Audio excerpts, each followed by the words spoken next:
स्वागत आहे आताच्या बुलेटिनमध्ये तुमचं स्वागत। पण त्याचबरोबर तीन मोठ्या बातम्या आपण बघणार आहोत आणि ती म्हणजे सचिन वाझे यांच्या चौकशीनंतर एनआयएच्या हाती जी माहिती आली आणि त्यामुळे अनेक खळबळजनक गोष्टी समोर येण्याची शक्यता वर्तवली जाते आणि याच पार्श्वभूमीवर आता ठाकरे सरकार सावध झाल्याचं दिसतंय। कारण सचिन वाझे प्रकरणी वर्षा निवासस्थानी आता काही वेळापूर्वी राष्ट्रवादी काँग्रेसचे अध्यक्ष शरद पवार आणि त्याचबरोबर राज्याचे मुख्यमंत्री उद्धव ठाकरे यांच्यात 20 मिनिटं चर्चा झाल्याचं कळतंय। अगदी काही वेळापूर्वीच ही बैठक झाली। सचिन वाझेंवर देखील आता कारवाई करण्यात आली। ही दुसरी बातमी, कारण वाझे यांना निलंबित करण्यात आल्याची अधिकृत घोषणा काही वेळापूर्वीच करण्यात आली आहे आणि वाझे आतापर्यंतच्या कारकिर्दीत दुसऱ्यांदा निलंबित झालेत। एनआयएची टीम दरम्यान सचिन वाझे यांच्या घरी जाऊन त्यांच्या घराची त्यांनी झाडाझडती घेतली आणि यात काही महत्त्वाचे पुरावे एनआयएच्या हाती लागल्याची माहिती देखील सूत्रांनी दिली आहे। आणखीन एक महत्त्वाची बातमी म्हणजे जी गाडी चर्चेत होती त्या गाडीचा बनावट नंबर प्लेट बनवणाऱ्या इसमाला देखील आता अटक करण्यात आल्याचं कळतंय आणि ते देखील एनआयएच्या खात्यात हा एक महत्त्वाचा टप्पा मानला जातोय। एनआयएचं हे महत्त्वपूर्ण यश मानलं जातंय। त्यामुळे सचिन वाझे प्रकरण आणि या संदर्भातल्या या महत्त्वाच्या घडामोडी, आता ज्या घडामोडींचा आपण उल्लेख केला त्यातलीच एक महत्त्वाची घडामोड आता सुरुवातीला आपण बघणार आहोत आणि ती म्हणजे राज्याच्या मंत्रिमंडळात आता खांदेपालट होण्याची शक्यता वर्तवली जाते। राष्ट्रवादी काँग्रेसला काही मंत्र्यांचे विभाग बदलायचे आहेत असं कळतंय। मुख्यमंत्री उद्धव ठाकरे यांच्या वर्षा निवासस्थानी जी बैठक झाली त्यात शरद पवार आणि मुख्यमंत्र्यांमध्ये ही 20 मिनिटं बैठक झाल्याचं कळतंय। सचिन वाझे यांच्या प्रकरणावर चर्चा झाली। महाविकास आघाडी सरकारमधले मंत्रिमंडळ फेरबदल संदर्भात ही चर्चा झाल्याचं कळतंय। शिवसेनेचं रिक्त झालेलं वन मंत्रालय त्याचबरोबर राष्ट्रवादी काँग्रेसच्या कोट्यातील गृहमंत्रीपदी नवीन मंत्र्याची नियुक्ती केली जाण्याची शक्यता सूत्रांनी वर्तवली आहे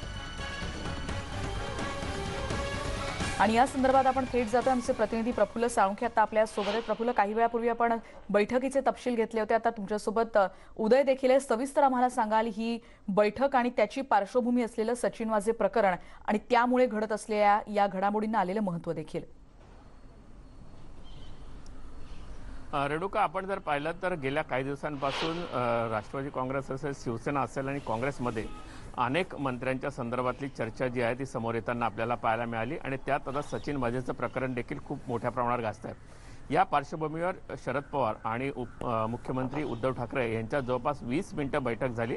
या बैठकीमध्ये काही मुद्दे जे आहेत ते समोर येताना आपल्याला पाहायला मिळत आहेत। एक तर राज्यामध्ये सत्ता मधील जे मंत्री आहेत त्यांचा खांदेपाटल करण्याची चर्चा आहे आणि सचिन वाझे प्रकरणामध्ये ज्या पद्धतीने हे संपूर्ण प्रकरण हाताळलं जात आहे त्यामध्ये कुठेतरी कमतरता राहिली का आणि त्या संदर्भातली माहिती जी आहे ती मुख्यमंत्र्यांपर्यंत पोहोचली नाही का, या सगळ्या गोष्टी जर पाहिल्या तर कुठेतरी मुंबईचे पोलीस आयुक्त परमबीर सिंग यांना देखील बदलण्याच्या हालचाली ज्या आहेत त्या सुरू झाल्याची माहिती सूत्रांकडून मिळते आणि गृह खात्यावर ज्या ठिकाणी वारंवार बोट ठेवलं जात आहे त्या गृहमंत्र्यांविषयी देखील चर्चा झाल्याचं बोललं जातं। आपल्याबरोबर उदय आहे, कारण शिवसेनेमध्ये अनेक ज्या चर्चा झाल्या आहेत त्या संदर्भात काय माहिती असेल? प्रफुल्ल, आपण पाहिलं की थोड्याच वेळापूर्वी वर्षा बंगल्यावरती मुख्यमंत्री उद्धव ठाकरे आणि राष्ट्रवादी काँग्रेसचे अध्यक्ष शरद पवार यांची भेट झालेली आहे। या भेटीमध्ये प्रामुख्याने आता सध्या जे काही वादग्रस्त सचिन वाझे प्रकरण आहे त्याच्यावरती चर्चा झाल्याची माहिती मिळते। त्याच अनुषंगाने मुंबईचे पोलीस आयुक्त यांची देखील बदली करावी का याच्यावर देखील चर्चा झालेली आहे। पण सर्वात महत्त्वाचं म्हणजे राज्यातलं जे महाविकास आघाडीचं मंत्रिमंडळ आहे या मंत्रिमंडळामध्ये फेरबदल करण्याचं देखील चर्चा झालेली आहे। गेले काही दिवस या दोन्ही ज्येष्ठ नेत्यांमध्ये काही महत्त्वाच्या चर्चा चालू होत्या। त्यामध्ये जसं शिवसेनेच्या कोट्यामधलं वनमंत्री संजय राठोड यांनी राजीनामा दिलेला ते विभाग जो आहे रिक्त झालेला, तिथे शिवसेनेच्या एका नवीन व्यक्तीला जे आता मंत्रिमंडळात नाही अशा व्यक्तीला तिथे वनमंत्री करण्याचं नियोजन जे आहे ते शिवसेनेच्या गटामध्ये सुरू आहे। तसंच राष्ट्रवादी काँग्रेसमध्ये देखील गृहमंत्री अनिल देशमुख यांच्या परफॉर्मन्सवरती शिवसेनेचे मंत्री असतील, मुख्यमंत्री असतील, राष्ट्रवादी काँग्रेसचे नेते शरद पवार साहेब असतील, शरद पवार साहेब यांच्या अत्यंत निकटवर्ती आणि खूप चांगले सहकारी, जवळचे सहकारी म्हणून अनिल देशमुख यांची ओळख आहे। मात्र तरी देखील त्यांच्या एकूणच परफॉर्मन्सवरती शरद पवार साहेब देखील नाराज असल्याची माहिती मिळते आहे।